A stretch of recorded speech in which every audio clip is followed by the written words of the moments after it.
último día, compañeros, estábamos platicando específicamente del tema de teoría de juegos a través del método Simplex.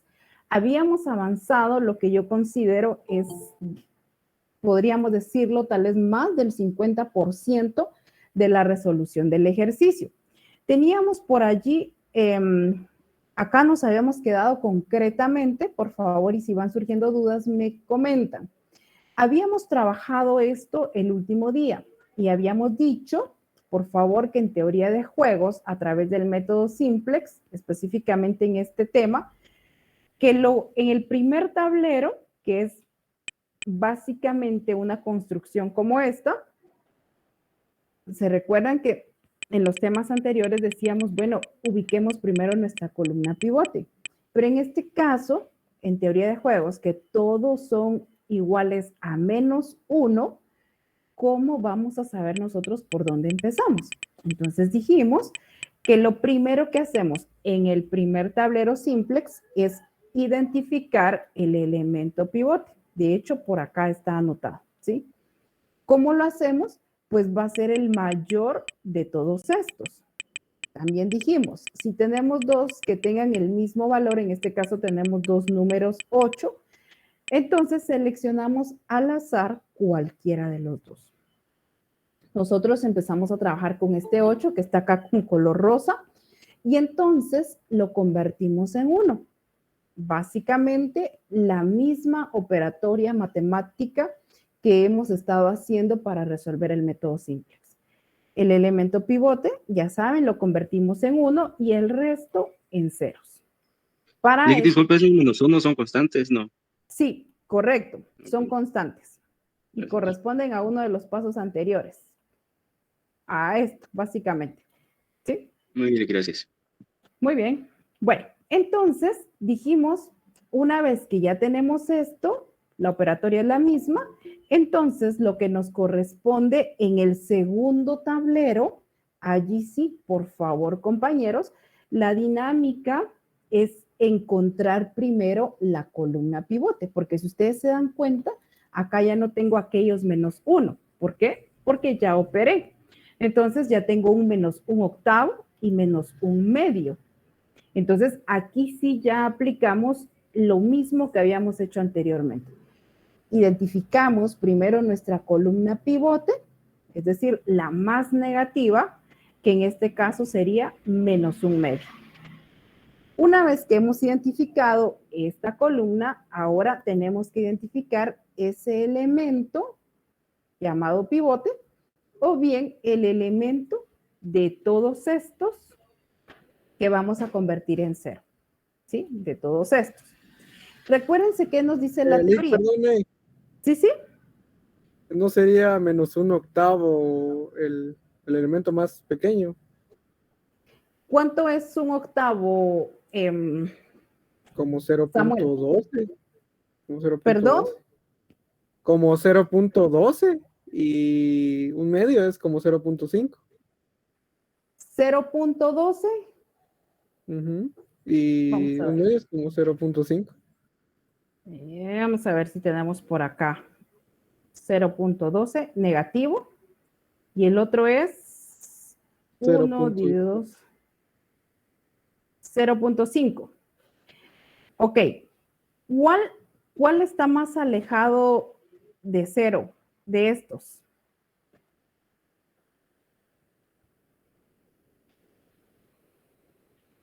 Sí, tienes razón. Sí.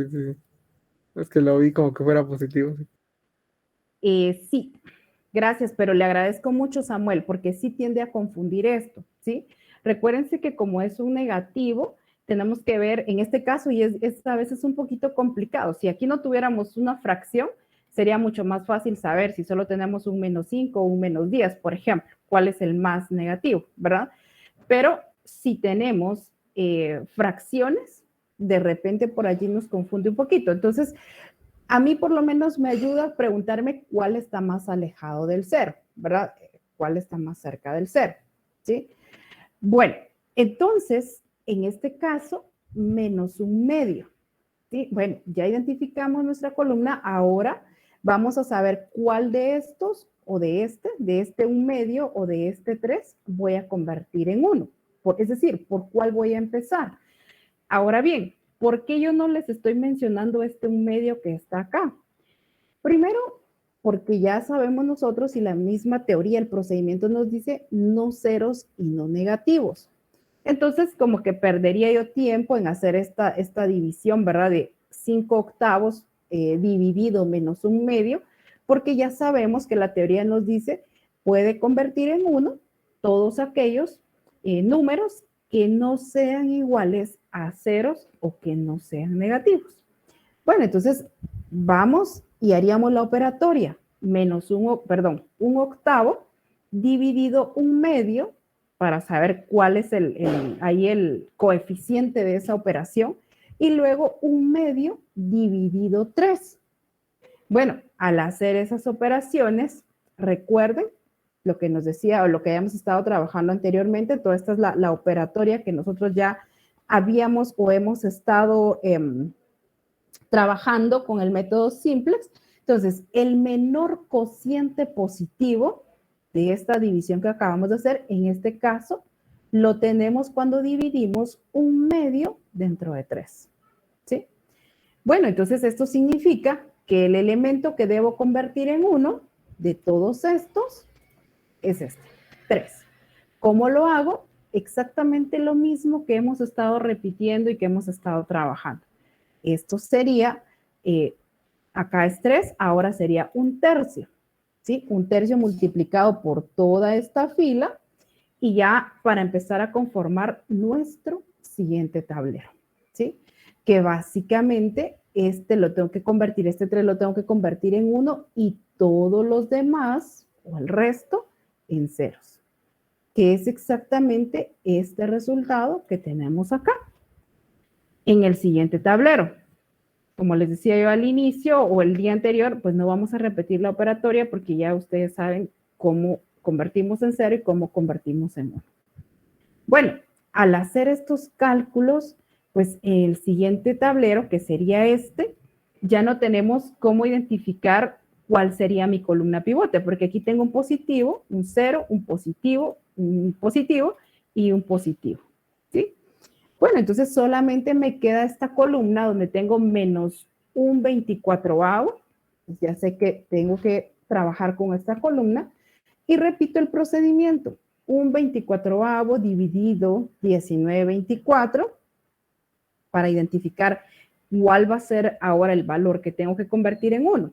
Lo mismo acá, 17/24 dividido 31/24 y acá 1/6 dividido 1/6 y el menor cociente de esos me va a indicar cuál es el elemento pivote. En este caso, está ubicado en 19/24. Ese me está dando el menor cociente positivo. Bueno, miren acá, para convertirlo en 1, cambiamos numerador con denominador. Aquí es 19/24, ahora es 24/19 y todos los demás se convierten en 0. ¿Sí? Lo que me daría como resultado este último tablero que tenemos acá, donde tengo un 1 acá, un 1, y observen, por favor, qué fue lo que pasó. Cuando nosotros operamos, no automáticamente, porque no siempre pasa esto, pero en teoría de juegos es probable que nos pase esto. Y entonces decíamos, bueno, pero ¿cómo es posible si en el tablero anterior yo tenía acá ya un 1 y ceros? Entonces podríamos pensar de repente que algo hicimos mal. Y no necesariamente tenemos que tener un error para que pase esto que nos pasó acá, ¿sí? ¿Es posible que tengamos ese resultado? Sí, es posible. Ahora bien, ¿cómo podríamos nosotros saber entonces decir, bueno, ¿y ahora qué hago? ¿Sigo convirtiendo de aquí alguno en 1 o cómo? Bueno, recordemos que el procedimiento de simplex nos dice, cuando usted en su última fila tenga ceros y o positivos, hasta allí termina usted de trabajar el tablero simplex. Entonces, asumimos nosotros, si todos nuestros cálculos están bien, que aunque me hubiera pasado esto, yo ya llegué a una respuesta. Con este tablero que tenemos acá, ya podemos dar una respuesta. Pues solo quiero aclarar esto, porque incluso en el examen les ha pasado que les sucede que ya anteriormente tenían 1, 0, 0 y en el último tablero les sucede esto. Y entonces se ponen a revisar en qué me confundí, y en realidad no hay confusión. Esa es la respuesta, ¿sí?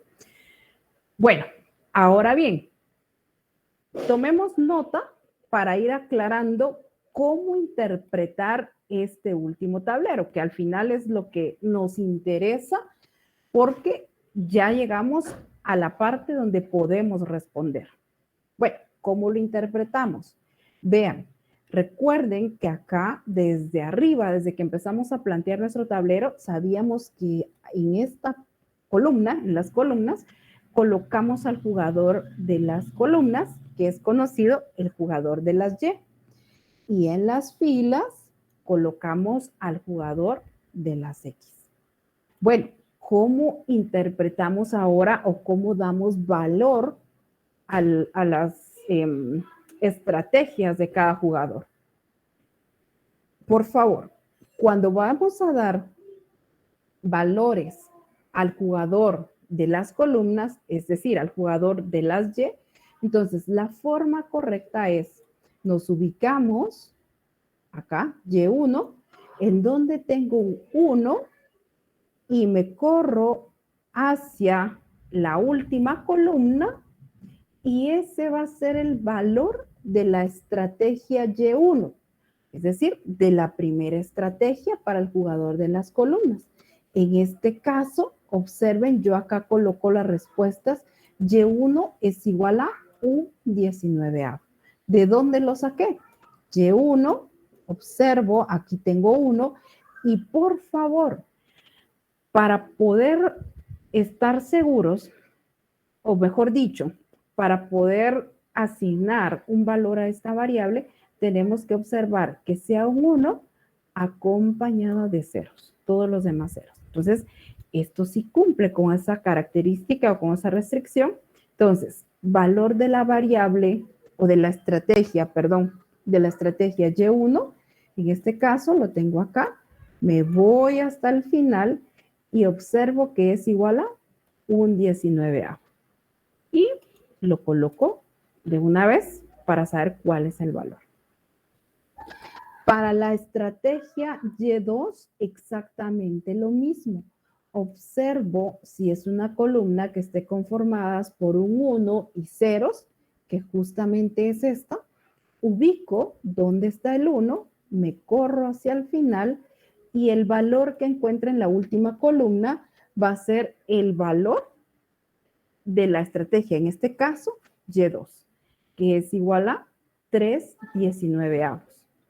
Y2 es igual a 3 19avos, que estamos acá. Bueno, si hay alguna duda, con gusto me pueden decir y la resolvemos. Bueno, entonces veamos ahora. ¿Qué pasa con Y3? Recuerden lo que acabamos de decir. Para poder saber o para poder asignar un valor a esta estrategia, yo tengo que observar que sea una columna con ceros y acompañada de un 1, tal como fue el caso de estas dos. Pero como en Y3 no tengo, miren, no tengo ni siquiera un 1 y no tengo ceros, es decir, no cumple con ese requisito, aunque ahora ya sabemos que sí, este es el tablero final, porque todos acá son ceros y positivos. Bueno, entonces, ¿cuál es el resultado? ¿O qué vamos a decir de esto? Que Y3 o la estrategia 3 es igual a 0. Es decir, que este jugador no debería o no le sugerimos que utilice esta estrategia, ¿sí? Entonces, y esto matemáticamente lo confirmamos acá. Bueno, eso es en relación al jugador de las columnas o bien al jugador de las Y. Ahora, ¿cómo damos valor a las estrategias del jugador de las filas o el jugador de las X, en esta parte de las holguras, ¿sí? Hacemos exactamente la misma evaluación, con la diferencia, bueno, tal vez no es exactamente, disculpen, no era la expresión correcta. Hacemos la observación o el análisis en la última fila, ¿sí? Entonces, vean, holgura 1, pues como que dijéramos para la variable x1, la estrategia tiene un valor de un 19A. Holgura 1, en la posición de holgura 1. X1, un 19A. En la 2, miren, X2 es igual a 0. ¿Sí? ¿Por qué? En holgura 2, esto me dio 0. Y en la holgura 3, el resultado es 3 19avos. X3 es igual a 3 19avos. Ahora bien, esto que está aquí en rojo, ¿se recuerdan cuando usábamos el método simplex en programación lineal? Decíamos esto que nos queda aquí de último es el valor de la función objetivo. ¿Sí? ¿Se recuerdan? Ahora, acá en teoría de juegos, básicamente esto es lo que nos va a dar paso a poder identificar el valor del juego. La pregunta sería, ¿entonces ese es el valor del juego? No, todavía no hemos llegado a eso, pero esto va a constituir la base para poder conocer el valor del juego. Ahora bien, yo acá les coloco esto como comprobación porque si nosotros sumamos estas dos estrategias, recuerden que ahorita el caso fue que nos dio una estrategia 0, tanto para X como para Y. En la mayoría de casos, es probable que nos dé valores para las 3 estrategias, ¿sí? Entonces, eso lo tenemos que tener bien claro. Entonces, si yo sumo un 19avo más 3 19avos, esto es igual a 4 19, que es exactamente esto que tenemos acá, ¿sí? Lo mismo sucede si sumáramos el valor de las estrategias de X. Un 19avo más 3 19avos, esto va a ser igual a 4 19avos.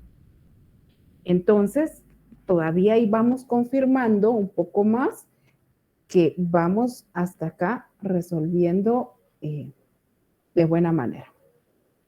Pero esto solamente es comprobación hasta acá de los resultados que tenemos en este tablero o bien de las estrategias. Ahora, todavía no hemos resuelto quién gana el juego. Entonces, la pregunta, recuérdense que dijimos que el valor de juego determina quién lo gana, es decir, quién es el ganador de este juego. Por favor, observen que acá el punto 5, el punto 5 me está diciendo a mí que para determinar el valor de juego se hace, o cómo se determina el valor de juego, por favor, esto que ustedes ven acá en paréntesis, no significa precisamente 1 dividido z, que esto es z, ¿verdad? Pero no es precisamente 1 dividido z. ¿Cómo lo interpretamos? Es el inverso de z. Así se lee esto, el inverso de z. Entonces, si nosotros hablamos del inverso de 4 19avos, el inverso sería 19 cuartos. ¿Qué hicimos? Básicamente cambiar numerador con denominador, ¿sí?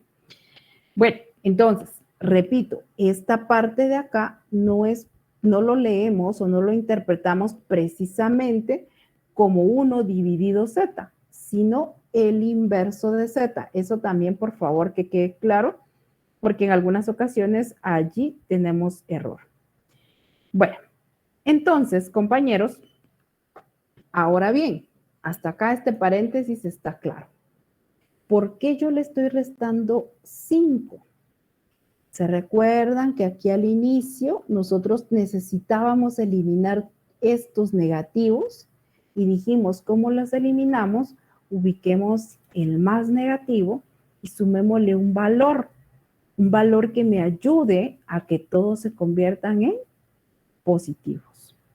Y ese valor que utilizamos, que es el valor de K, es igual a 5. Entonces, también lo decíamos desde ese punto, lo dijimos, lo tenemos que restar al final, porque este 5 no era parte del problema. Matemáticamente lo utilizamos para poder resolver. Ahora sí, entonces el inverso de Z menos K, que en este caso es 5, y esto me determina el valor del juego.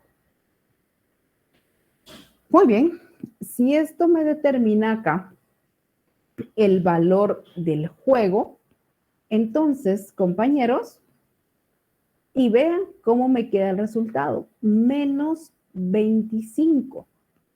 Si la pregunta ahorita para ustedes fuera, así como está acá, ¿qué compañía gana el juego? ¿Cuál sería su respuesta, compañeros? Solo con ver este menos 25 acá. ¿Cuál es la respuesta? ¿Quién ganó el juego acá?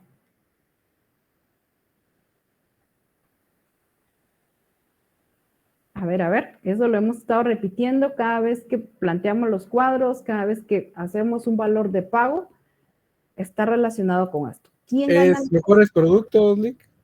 Perdón, mejores productos. Quiero ver Ajá, lo de las columnas, creo. Exactamente, mejores productos. Muy bien, gracias, Samuel. ¿Por qué? Recuerden que hemos dicho desde el inicio, si el resultado, tanto del valor del juego, como cuando hablamos de los valores de pago, si ese resultado, si ese número es positivo, me está diciendo que gana el de las filas. Bueno, por el contrario, si este resultado es negativo, si lo queremos ver así, está perdiendo el de las filas. Si lo queremos ver así.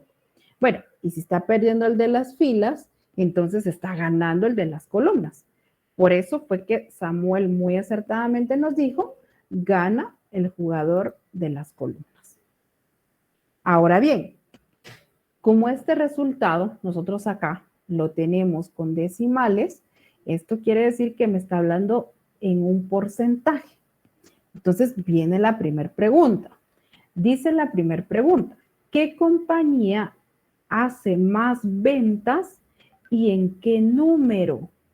Vean que acá no me está preguntando específicamente quién ganó el juego, me está preguntando quién hace más ventas.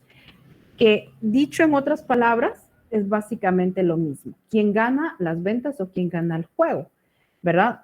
Preguntado de otra manera. Y la respuesta dice que la compañía que hace más ventas es Mejores Productos. Precisamente, si nosotros regresamos acá a nuestro primer tablero, que es el planteamiento, es el que tenemos en las columnas.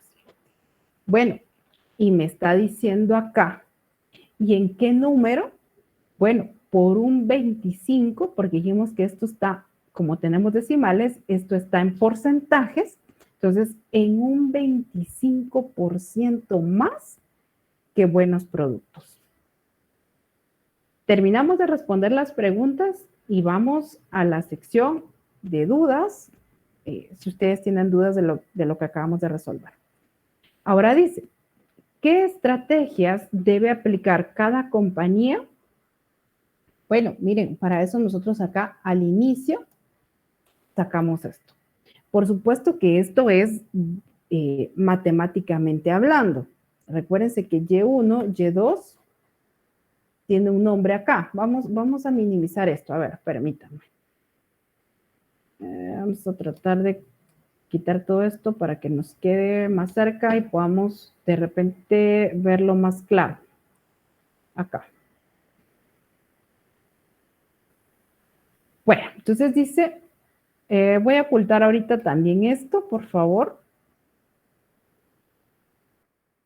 para que me quede esta pregunta acá más cerca. Entonces dice, ¿qué estrategias debe aplicar cada compañía? Bueno, cuando nosotros llegamos a una respuesta dijimos el de las columnas, es decir, Mejores Productos, Y1 y Y2. Y1 era mejor empaque, y Y2, aumentar publicidad. Veamos a ver, acá vamos a ver qué nos dice. Entonces dice mejorar el empaque, miren, y esto lo confirmamos con estas respuestas que tuvimos acá. Y2, aquí tenemos estrategia 2 o Y2, era, perdón, aumentar publicidad. Entonces, aumentar publicidad. Y buenos productos, que es este que está acá, tenía X1, que era mejorar empaque, y X3, que es reducir el precio. Mejorar empaque y reducir el precio. ¿Sí? Ahora, la tercera pregunta, aquí está, tercera pregunta dice, si las estrategias son aplicadas durante un año, ¿cuántos días la aplicarán si se trabaja todo el año sin cerrar? ¿Se recuerdan que una pregunta similar estaba cuando vimos el caso de Punto Decía y dijimos, bueno, estas estrategias básicamente están relacionadas con esto, Maximin y Minimax, es decir, cuando nosotros podemos maximizar nuestras ganancias y podemos minimizar básicamente nuestras pérdidas. Entonces, ¿qué decíamos? Nosotros lo que vamos a sugerir a los empresarios, a los jugadores, es que utilicen estas estrategias que ya tuvimos acá prácticamente todo el tiempo. Entonces, el análisis acá es que prácticamente, yo se los decía a ustedes en el caso anterior, la respuesta está implícita en la pregunta. Entonces dice, ¿cuántos días se deben aplicar si se trabaja todo el año sin cerrar? Bueno, 365 días. ¿Por qué? Porque nosotros vamos sabiendo que es el minimax y que es el maximin, y sabiendo es que nos dio como resultados el uso de estas estrategias, sabríamos que utilizando esas estrategias, ambos podrían aprovechar de mejor manera el resultado. Uno para no perder más y el otro para ganar lo más que pueda. ¿Sí? Bueno, quiero saber, compañeros, por favor, si tenemos dudas hasta este momento. Yo, Lick, perdón. Sí, Samuel, no tenga pena, cuénteme. De que con respecto a este valor K, yo recuerdo que lo calculamos en el paso F o en la sección F. Y, o sea, yo tengo aquí una nota, no sé si usted lo dijo o solo me lo inventé yo, pero decía que este valor K se saca de... Vamos a ver, valor K. Vamos a ver, el valor negativo más grande sería que aquí en la original, que era -4. Exacto. Pero aquí me aparecen dos sugerencias, que sería usar el número en positivo, o sea, sería 4, Ajá, o correcto. sumarle 1. Pero yo me imagino que ya haciendo cualquiera de las dos ya varía mucho la tabla, ¿verdad? O tiene que dar al final ese 0.25 también. Buena pregunta, Samuel. Y tiene toda la razón, porque no es lo mismo que, por ejemplo, aquí en este tablero, si yo le sumé 5, entonces acá, por ejemplo, que este era el más grande, 5 menos 4 me quedó 1. No es lo mismo a que yo dijera 4 menos 4, esto es 0. Y como recuérdense que este valor K está afectando a todos los números, por supuesto que todo esto me va a quedar diferente. ¿Sí? Y lógicamente todos los demás resultados me van a quedar diferentes. Ahora, quizás, o según yo le comprendí a Samuel, su duda es, digamos que si llegaríamos a la misma respuesta utilizando este mismo número, digamos, solo que con positivo o agregándole uno más, la pregunta sería, ¿llegamos a la misma respuesta? Sí, sí tiene que llegar a la misma respuesta, pero por supuesto que si, por ejemplo, todos estuviéramos trabajando este ejercicio y alguien dice, yo le voy a agregar un 5, a alguien yo le voy a agregar un 4, por supuesto que los tableros acá tendríamos diferentes valores. La respuesta debería ser la misma, porque recuérdense que ese valor K al final se lo restamos. Entonces, podríamos decir que el efecto es cero. ¿Sí? Samuel, disculpe, no sé si yo le entendí bien su pregunta. Sí, Lick, porque al menos yo, por ejemplo, como vi esas dos opciones, que sería usar el mismo número o sumarle uno. Ajá. Entonces yo, o sea, pensé que tal vez iba a variar la respuesta, porque sí, como usted misma dijo, varían los tableros casi en su totalidad. Entonces, Exacto. si tiene que dar el mismo resultado, pues no hay problema, ¿va? Ahora Ajá. otra pregunta, por ejemplo, me imagino que para prevenir, ¿cuál aconseja más usted o cuál es la que utiliza más usted? Sería la de sumarle uno más, ¿va?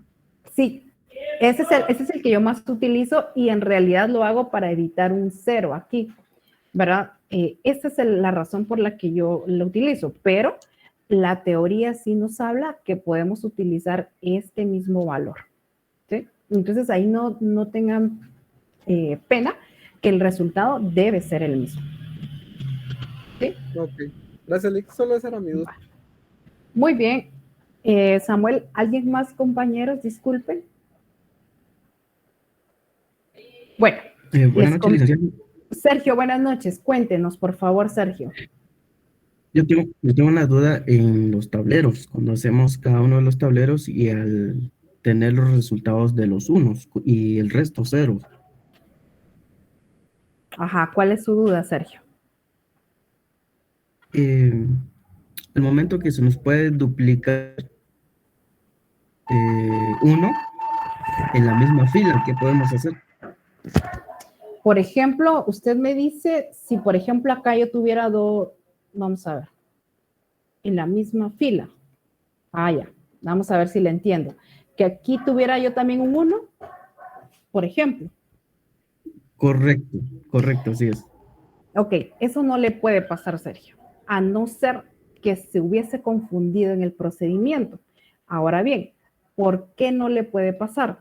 Porque matemáticamente usted ya ha estado, bueno, la palabra correcta no es jugado con los números, sino operado de tal manera que acá, si yo divido estos, por ejemplo, que aquí me hubiera quedado que este es el elemento pivote, eso no le va a quedar porque matemáticamente nosotros hemos estado sumando y restando. Entonces, no podría ser que usted tuviera acá este 1, acá, porque creo que lo podemos ver más claro acá, acá un 1. Si fuera el caso, yo le diría el 95%, 97% de probabilidades que tuvimos algún error previo, ¿sí? Pero si dijeran, mire, yo ya revisé y todo está bien, que no debería de ser, bueno, en todo caso podríamos asumir que solo una de las variables tiene respuesta, porque no podemos asignar dos variables con la misma estrategia o con el mismo valor, ¿sí? Pero no le tendría que pasar porque le digo matemáticamente nosotros estamos sumando y restando de tal manera que nos permita llegar a encontrar estos valores. ¿Estamos, Sergio? Disculpe. Muy bien, licenciado. Sí, Ok, muchas gracias. muy bien. ¿Alguna otra duda, compañeros, en cuanto a este tema? Disculpen. Bueno, miren, ¿qué vamos a hacer? Ahorita vamos a pasar de una vez al siguiente tema. Posterior a ello, que creo nos queda todavía unos minutos, yo voy a subir las notas. Eso va a ser antes de que termine el periodo y pues si alguien tiene dudas, en ese momento todavía las podemos resolver. De hecho, pues yo tendría todavía sábado, fin de semana para poderle resolver dudas en cuanto a eso, ¿verdad? Ahora bien, esos dos puntitos que nos hacen falta por allí precisamente van a ser ejercicios de teoría de juegos y de cadenas de Markov, que es el siguiente tema que vamos a ver.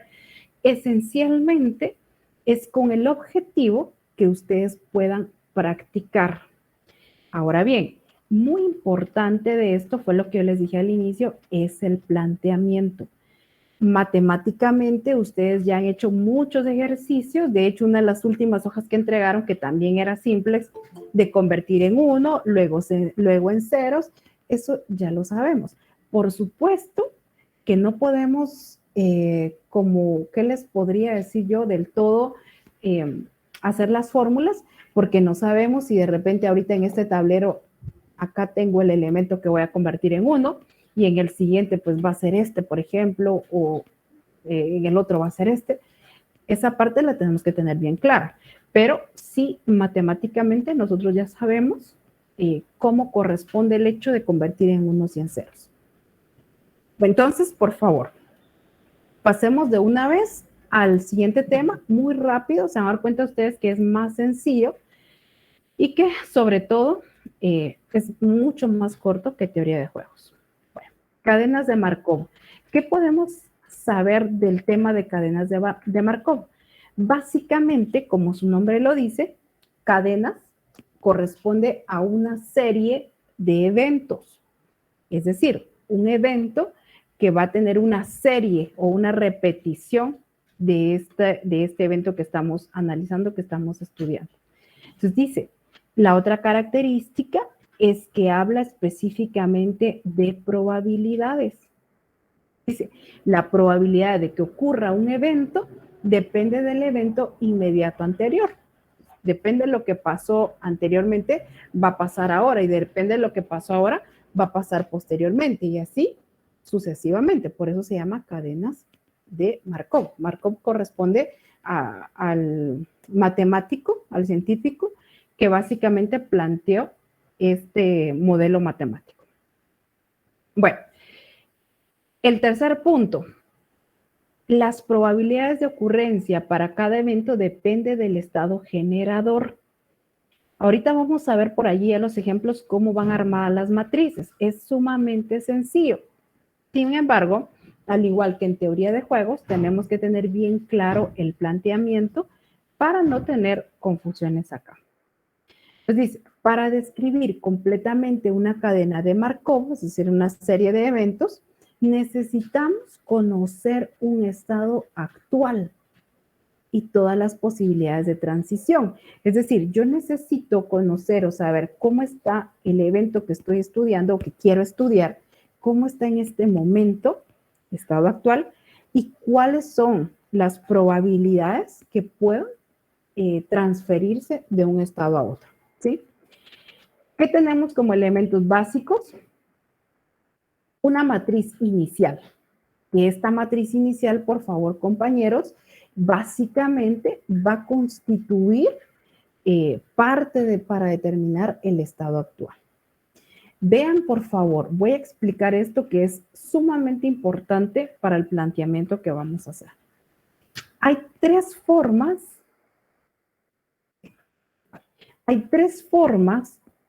cómo se nos podría dar el texto o cómo podríamos nosotros plantear esta matriz inicial.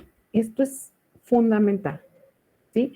Entonces, cuando dice que esta parte, que es con porcentajes, siempre cadenas de Markov habla de como son probabilidades, estamos hablando de porcentajes o bien de decimales, como ustedes quieran llamarlo, pero siempre va a ser de esta manera. Entonces dice que una matriz inicial se plantea de esta manera cuando conocemos, por eso dice acá arriba conocido, cuando conocemos los porcentajes. Entonces, en el texto me va a decir, por ejemplo, el 50% pertenece a Brian, de clientes pertenecen a Brian, el 20% a Kelly y el otro 30% pertenecen a Liz, por ejemplo. Es decir, el texto va a ser bien explícito y bien claro en indicarme los porcentajes.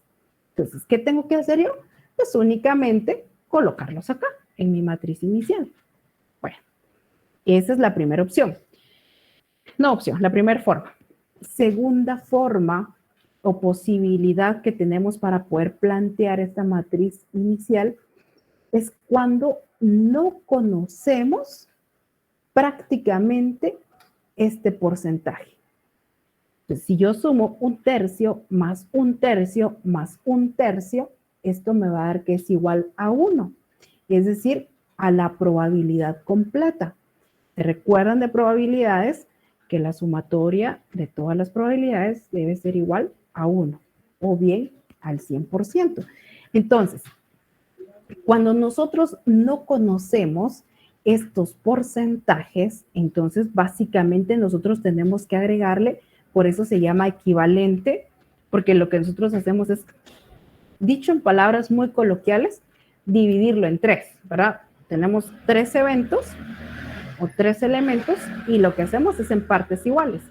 Pero si lo hiciéramos exactamente con porcentajes, tendríamos que hacer 0.3333333 y saber cuántos 3. Entonces, la forma correcta de expresarlo es decir, 1/3, 1/3 y 1/3. ¿Sí? Tercer forma, ¿cómo se podría plantear esta matriz inicial? Es el condicionado. Es decir, cuando nos pone una condición o nos está sujetando a un elemento, como quien dice, el 100% o todos los clientes o todo el evento está, por ejemplo, con Brian, por ejemplo. Todos los clientes pertenecen a Brian. O se sabe que no hay ningún cliente que pertenezca actualmente a los demás. Bueno, me está condicionando. Entonces, normalmente colocamos la totalidad, es decir, 1, estamos hablando de probabilidades, en alguno de estos. El ejemplo aquí me marca en el primer elemento, pero podría estar aquí o podría estar acá, ¿sí? Bueno, siguiente elemento importante, la matriz de probabilidades o matriz de transición. Vean por favor acá esto. Dice que tenemos como también, al igual que en el caso anterior, como una matriz o una tabla de contingencia, es decir, de doble entrada, que tengo la observación o el evento X, Y, Z, tanto en columnas como en filas. Y observen, sigo hablando de probabilidades. Como estas probabilidades acá en filas, por ejemplo, todos estos porcentajes corresponden a X, entonces esto me debe sumar 1, porque X tiene un total de algo. Lo mismo en Y, 25 más 0.5 más 0.25, esto es igual a 1, lo mismo en Z. Eso significa que si yo quiero ir comprobando, si yo planteé bien mi matriz de transición, debo hacer esta evaluación. En fila me suma 1, ¿sí? Bueno, entonces es probable que sí tenga correcta mi matriz de transición. Bueno, ¿qué elementos básicos tenemos, por favor, compañeros? Tenemos similar también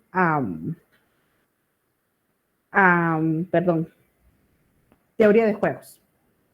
Las pérdidas las registramos en las filas, ¿sí?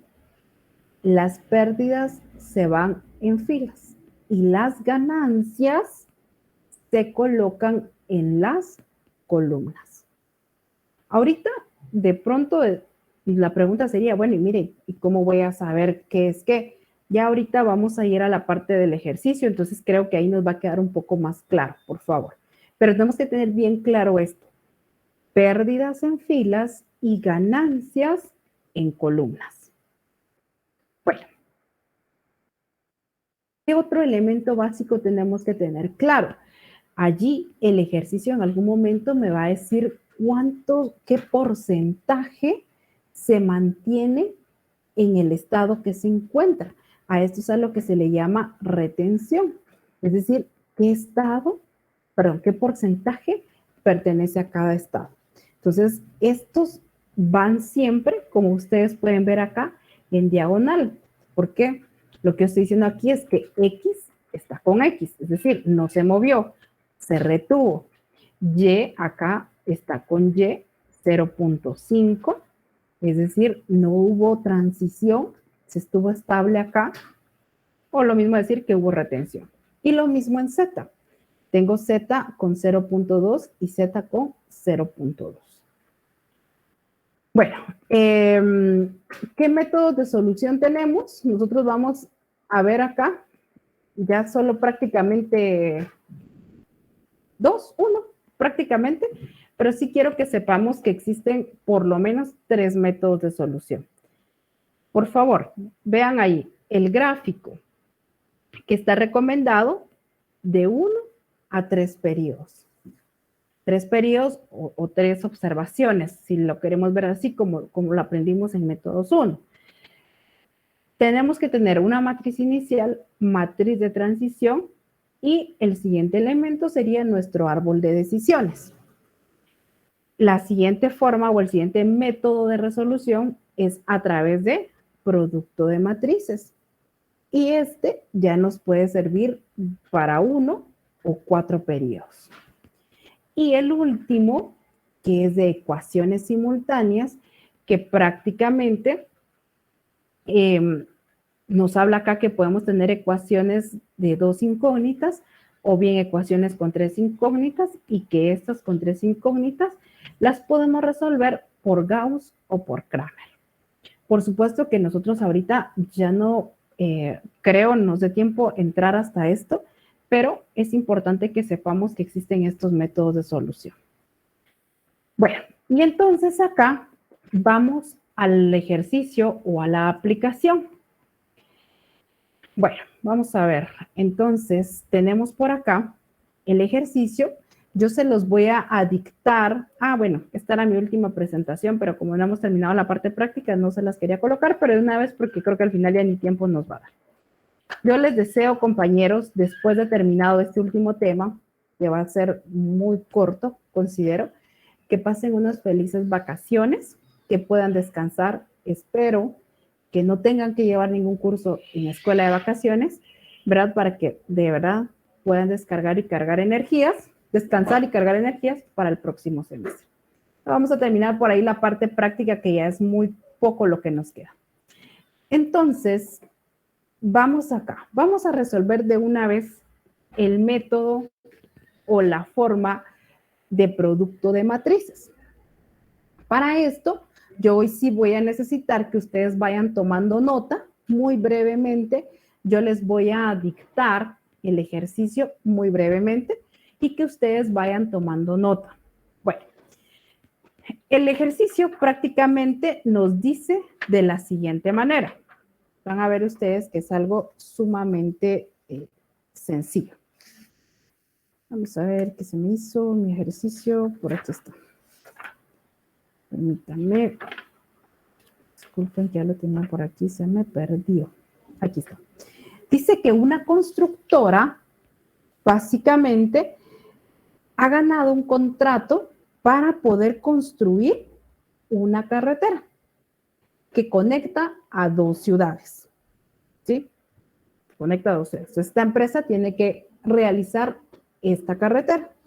Y entonces dice que prácticamente esta carretera está afectada por el tema de las explosiones volcánicas.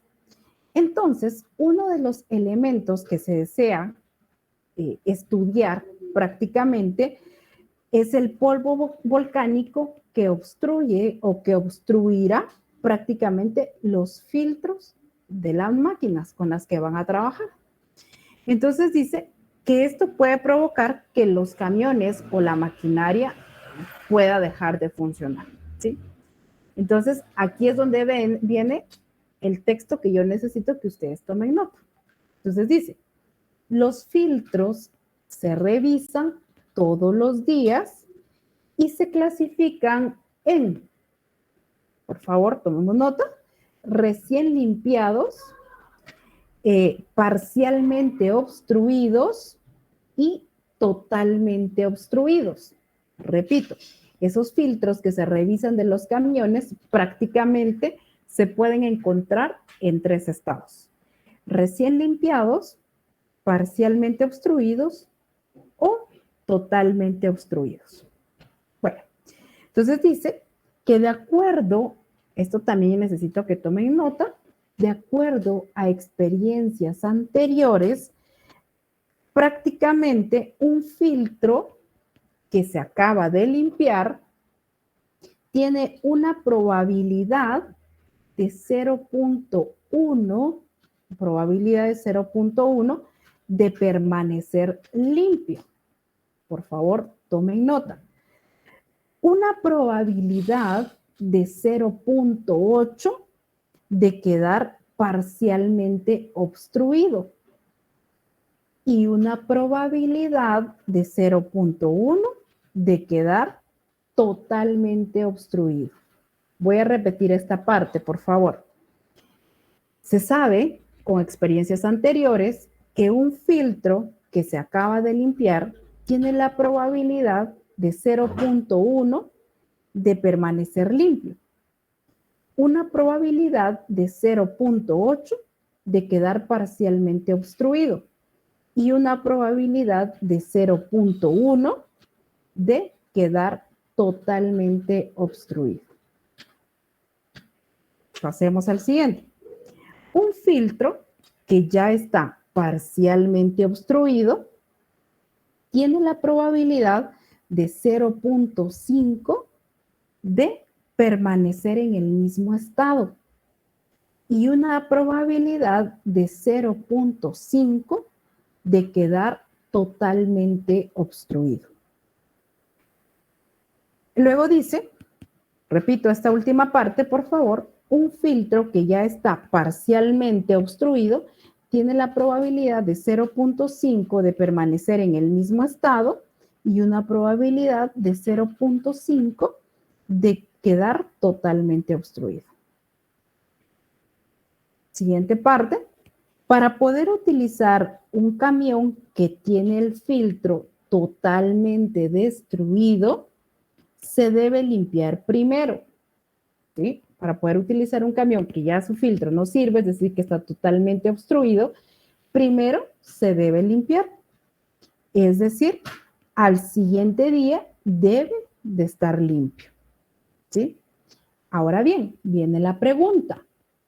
Determine la probabilidad de cada estado al finalizar el segundo día y el estado estable.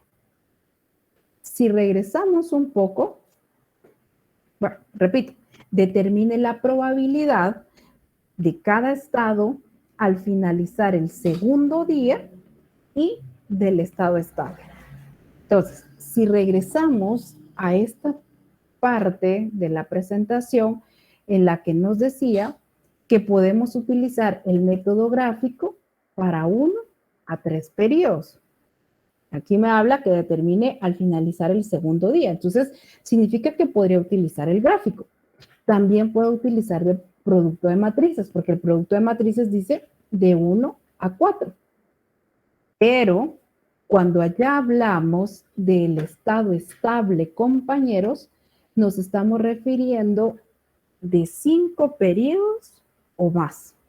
¿Por qué? Porque nos dice la teoría, algo que está constantemente repetitivo y repetitivo, en algún punto va a llegar a un estado estable. Y para eso hacemos uso de este último método, que es ecuaciones simultáneas. ¿Sí? Bueno, entonces regresemos ahora a la resolución, que es esta. Entonces, vean, ¿cuáles son las 3 formas que nosotros podríamos encontrar ese filtro? Limpio, ¿se recuerda? Era lo primero que estábamos hablando al inicio, que puede estar limpio o recién limpiado, parcialmente obstruido y totalmente obstruido. Ahora bien, acá tenemos nosotros, se recuerdan, en la presentación decía que necesitamos esta matriz inicial, es decir, cómo está actualmente. Entonces, si nosotros leemos allí, el texto no me dice el 50% está limpio, el 20% parcialmente obstruido y el otro 30% totalmente obstruido. Es decir, no me está dando a conocer estos porcentajes. Tampoco me está presentando una condición de decir todos deben de estar totalmente obstruidos o todos están totalmente limpios. Entonces, básicamente, estamos ante la segunda opción que teníamos para poder plantear esta matriz inicial. ¿Se recuerda? Que era como desconocemos qué porcentaje o desconocemos qué cantidad para cada uno de estos estados, la forma correcta de plantear esta matriz inicial es de esta forma.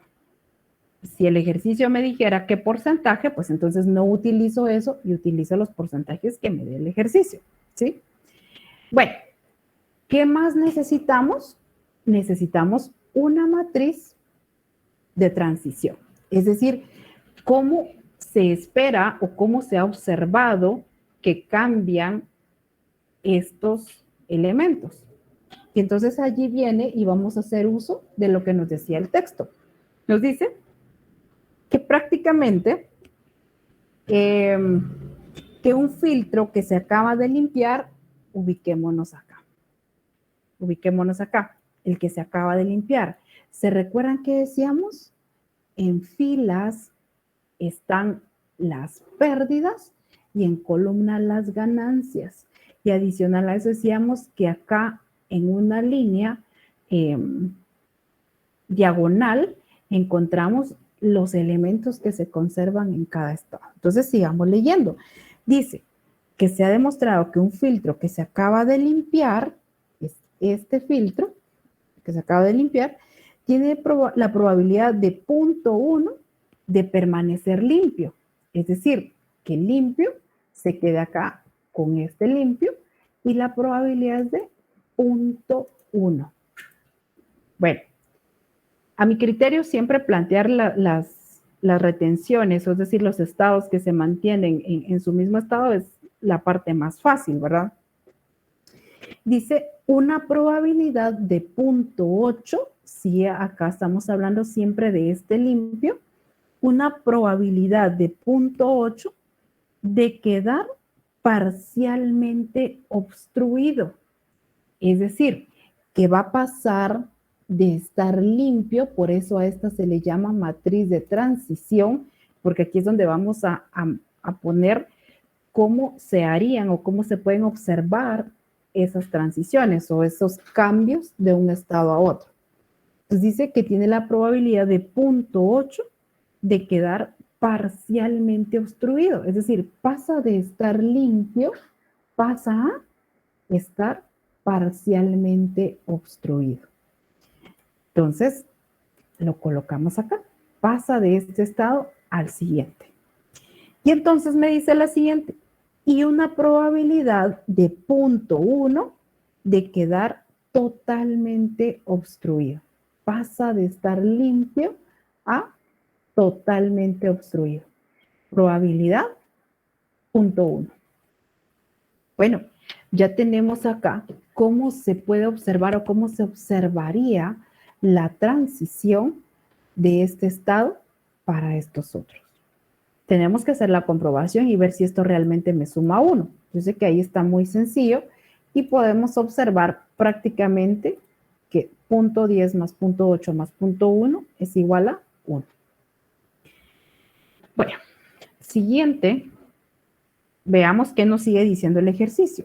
Dice, un filtro que ya está parcialmente obstruido, es decir, este que está acá, está parcialmente obstruido, tiene una probabilidad de 0.5 de permanecer en el mismo estado. Es decir, obstruido con obstruido, probabilidad 0.5. Miren, y se está cumpliendo que en diagonal me van quedando lo que retiene cada estado. Y luego dice, y una probabilidad de 0.5 de quedar totalmente obstruido. Es decir, que de este estado, de estar parcialmente obstruido, la probabilidad de quedar totalmente obstruido acá es de 0.5. Y entonces, si ustedes se dan cuenta, no me está diciendo que tenga la probabilidad de que esté obstruido y que de repente por algún motivo se limpie y pase para acá. No me lo dice. Entonces, acá colocamos 0. ¿Estas dos me suman 1? Sí. 1. Veamos el último y dice, para poder utilizar un camión que tiene un filtro totalmente obstruido, es decir, este que está acá, este se debe limpiar primero.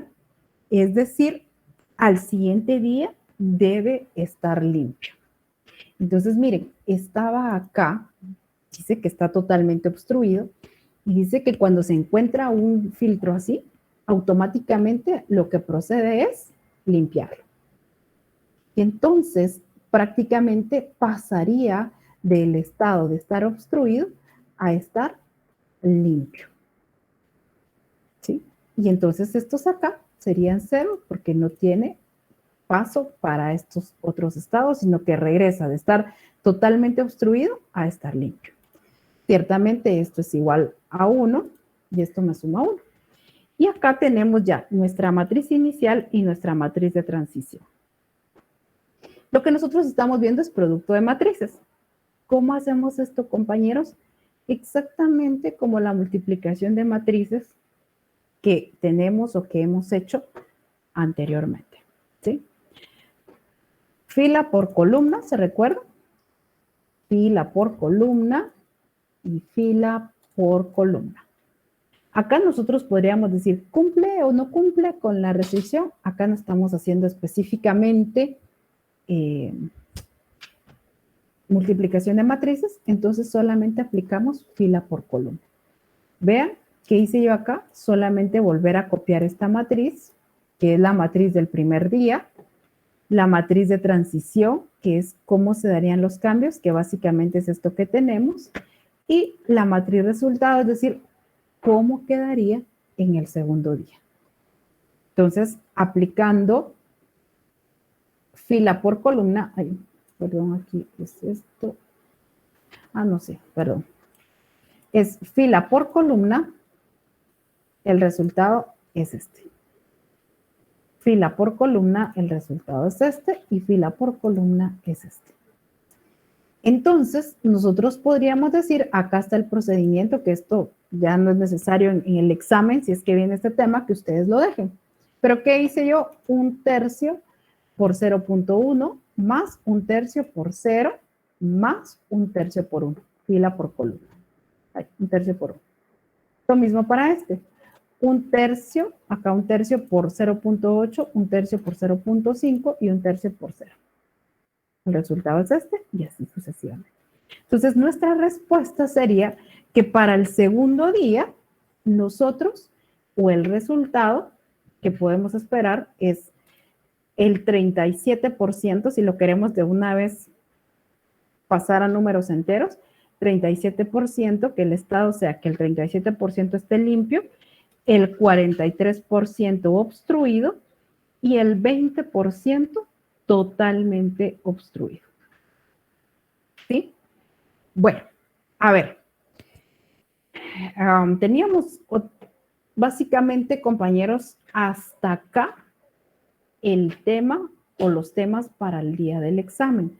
Tenemos esta última parte que son ecuaciones simultáneas que yo solamente se las voy a compartir resueltas para que a ustedes les quede allí el procedimiento o el proceso cómo se resolvería. Pero por favor, aclaro, este tema de ecuaciones, que básicamente estamos hablando para el periodo estable de cadenas de Markov, ya no entra en el examen.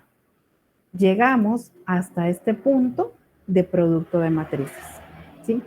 Y los ejercicios que yo les voy a enviar para que ustedes puedan practicar de la misma manera, únicamente va a implicar que ustedes hagan esta parte que es sumamente sencilla. Quizás la parte en la que tenemos que prestar más atención es en esta parte del planteamiento, porque esto solamente hacemos producto de matrices, que es algo que ya lo hemos hecho.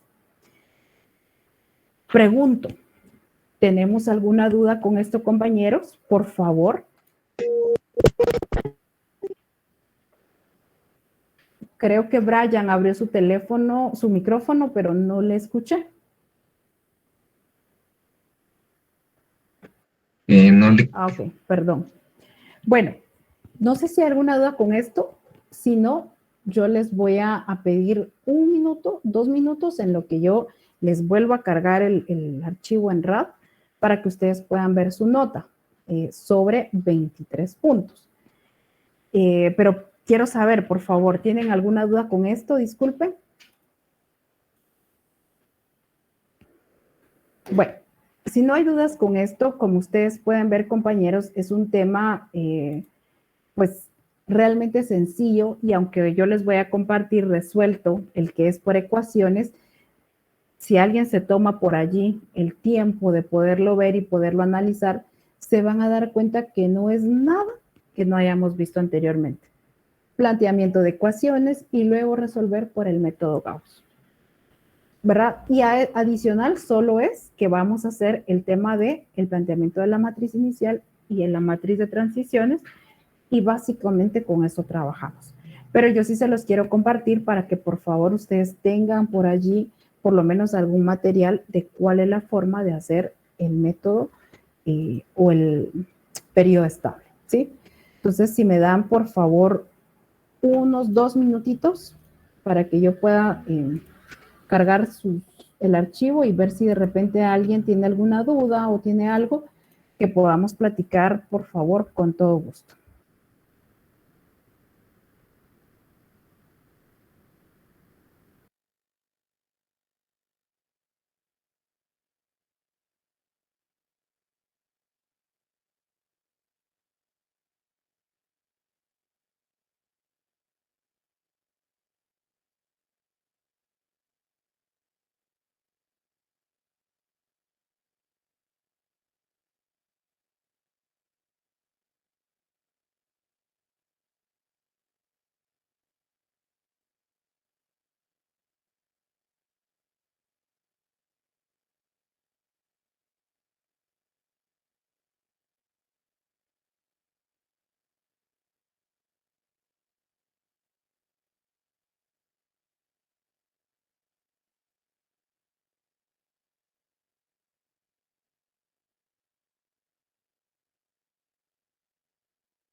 Listo, compañeros, ya está por ahí el archivo. En lo que yo tomo asistencia, tomo por acá algunas evidencias de nuestra última clase, pues yo los invito a que ustedes vayan.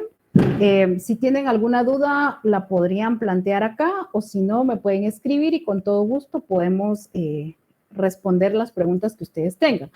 Por un lado. Por otro lado, para los compañeros que entraron de último, esta nota está sobre 23 puntos, es decir, todavía nos faltan 2 de estos últimos ejercicios que vamos a trabajar. Por otro lado, recuerden que también adicional a las hojas de trabajo, habían algunas que eran individuales, que algunos las entregaron, otros no las entregaron. También tenemos por allí aquel escrito a manera de ensayo que ustedes hicieron respecto al tema de la lección inaugural, que también fue tomado en cuenta, también tuvo ponderación. Así que, y por supuesto las hojas de trabajo, que básicamente son 9, ustedes ya entregaron 8 ahorita. Podríamos decir que a mis compañeros fue un gusto haber compartido con ustedes el